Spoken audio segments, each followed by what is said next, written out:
पुराने शहर के किनारे खड़ा वह घर कई सालों से बंद पड़ा था। लोग कहते थे कि वहां रात होते ही किसी के चीखने की आवाज आती है। कोई उस घर के पास भी नहीं जाता था, लेकिन आरव को इन बातों पर यकीन नहीं था। आरव एक पत्रकार था और उसे सच्चाई ढूंढने का जुनून था। उसने ठान लिया कि वह उस घर का सच सामने लाकर रहेगा। एक शाम जब सूरज ढलने लगा और अंधेरा धीरे धीरे शहर को निगल रहा था, आरव उस घर के सामने खड़ा था। जंग लगा दरवाजा उसने धीरे से धक्का देकर खोला। दरवाजा का आर आर आर आर की आवाज के साथ खुला, जैसे कई सालों की नींद से जागा हो। अंदर घुप अंधेरा था। उसने अपनी टॉर्च जलाई और कदम अंदर रख दिया। कमरे में धूल जमी हुई थी, दीवारों पर पुराने खून जैसे धब्बे थे। हवा में अजीब सी सड़ांध थी। आरव ने धीरे धीरे आगे बढ़ना शुरू किया। तभी अचानक ऊपर की मंजिल से हल्की सी आह की आवाज आई। वह ठिठक गया।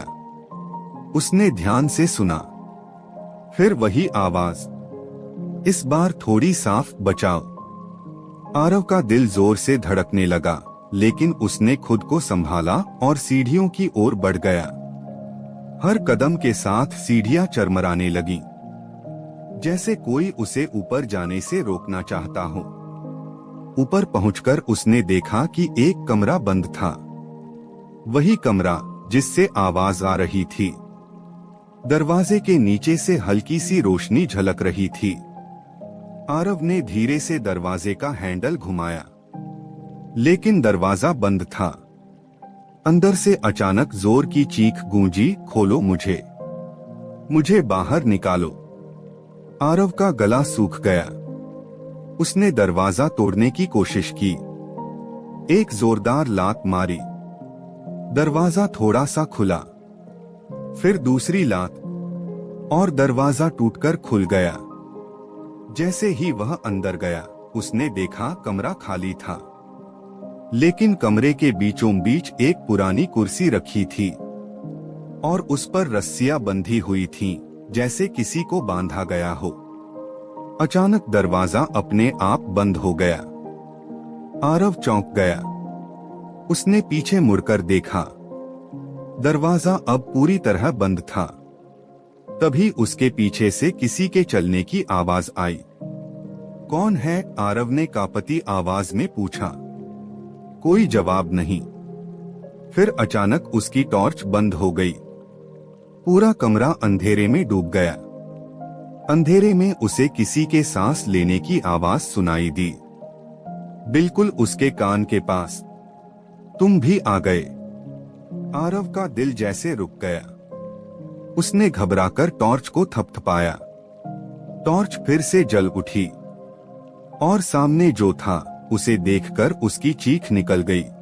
एक लड़की, सफेद फटे कपड़ों में, चेहरा खून से सना हुआ, आंखें पूरी तरह काली। वह उसी कुर्सी पर बैठी थी। मुझे यहां से निकालो, उसने धीमी आवाज में कहा। आरव ने हिम्मत जुटाई। तुम कौन हो?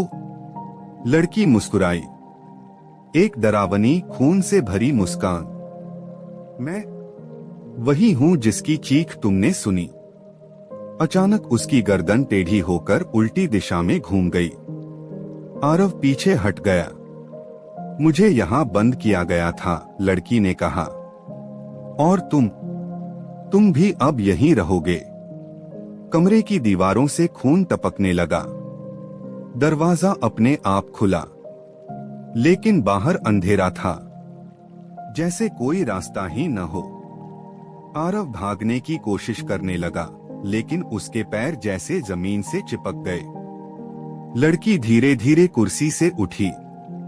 उसके कदम जमीन को छू भी नहीं रहे थे। वह हवा में तैरती हुई आरव के करीब आई। क्या तुम सच जानना चाहते थे? उसने फुसफुसाते हुए कहा। आरव की आंखों के सामने अचानक दृश्य बदलने लगे।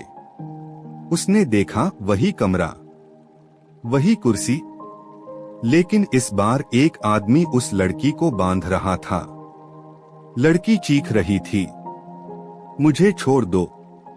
आदमी हंस रहा था, कोई नहीं आएगा।